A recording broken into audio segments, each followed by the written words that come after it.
Good afternoon, everybody.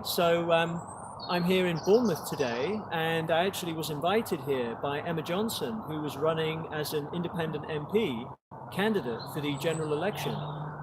So she kindly invited me to come and give a talk on 5G, where they had a community meeting, and it was very well attended. We had over 100 people there in the hall. We had a number of different speakers. I gave a presentation, and then Emma also gave a talk, and we had a really good gathering. And I communicated. We had Mike there, who was the MC, and yeah, thank you, Emma, for having me. Thank you for coming. Yeah, it was a really good event. We were just going to have a community meeting. Me and our local group, BCP 5G Free, we're going to organise it and discuss what's been going on in our local area and how we can take action to stop 5G here. And then I spoke to John, and John said, I could come and I could give a presentation if you like. And that worked out so well. I was so pleased you were there to give everyone the full background and all the evidence online, show them all the resources that they can look at. I also found out that there was a local academic from Bournemouth University who published a paper last year talking about the effects of existing levels of EMFs on people's health. And I invited him along, and he came. His name is Professor Colin Pritchard, and he gave an excellent talk. It was really interesting. And yes, as you said, it was a full house. There was over 100 people there.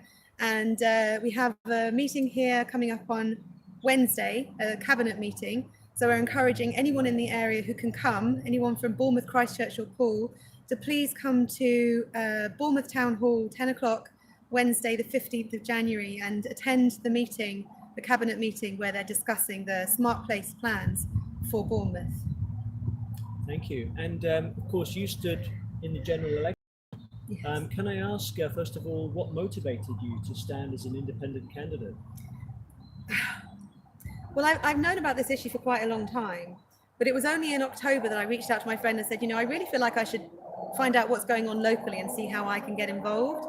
And I went to it was only the second meeting of BCP 5G Free, and there was only 7 people at the meeting. And I said, is this it? In the whole of Bournemouth, are there only 7 people aware of what's going on? I said, we need a massive information campaign. And about a week later, I saw that John was standing in the electoral post on Facebook, and it said that he was going to be sending out leaflets with free delivery to 50,000 homes in his area. And I thought, wow, we need to do that. And I thought, I need to do that. So I put myself forward, and I worked with the team, and yes, we got leaflets out to over 50,000 homes and 10,000 leaflets hand delivered across Bournemouth East to businesses, cafes, community centres, churches. And we were so passionate about what we were doing and really happy with the result. I got 324 votes. Well done. So thank you. With 1 month's experience, and it was pretty good going. And then 1 month later, here we are doing this community meeting, and I think we're going to have a lot more people involved taking action now. So great success. Yeah, Thank you. And Emma's just been working so hard.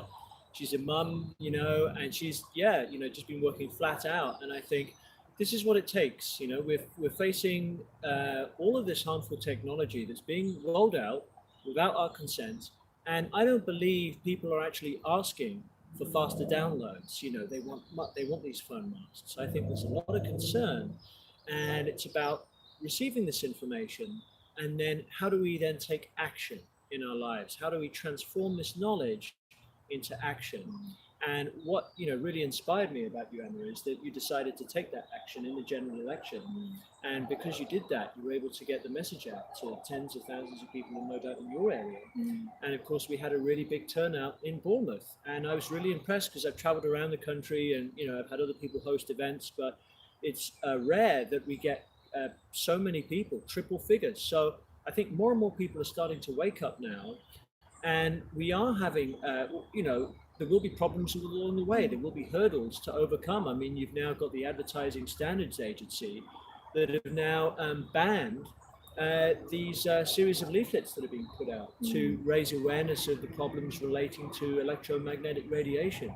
So although, we'll come across these hurdles across the way, we have to keep the momentum up and keep persevering and stay in basically hope and awaken those other people And I'm hearing about people. There was, I think, one person who came along to the event, which we held yesterday, who was connected with a council or who had been in favor of rolling out the technology.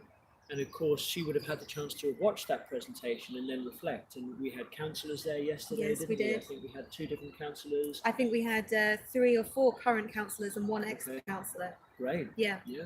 So that's really good. And it's about getting these events going, inviting the councillors, inviting those who have the power to make these decisions, and they do hold responsibility. So remember, in the council constitution, they have a legal duty of care to you, and they need to exercise that duty of care, because if they're not, then ultimately they're liable. Check if your council is insured against damage to health from 5G, from electromagnetic pollution, because I bet it isn't. And I'm aware that you've got a freedom of information request Yes. going in to check if your council's insured. Yes.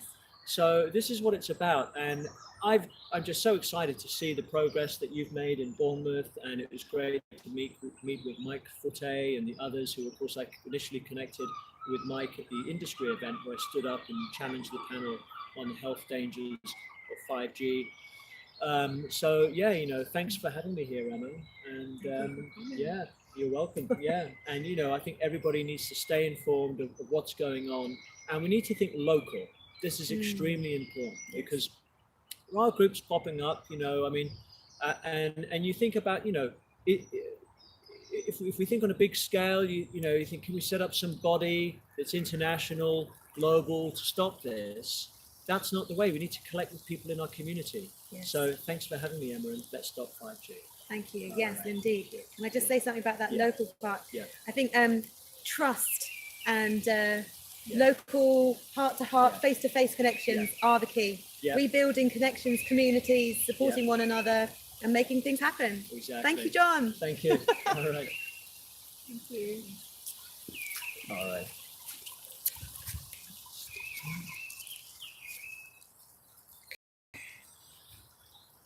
We're getting out of the rain.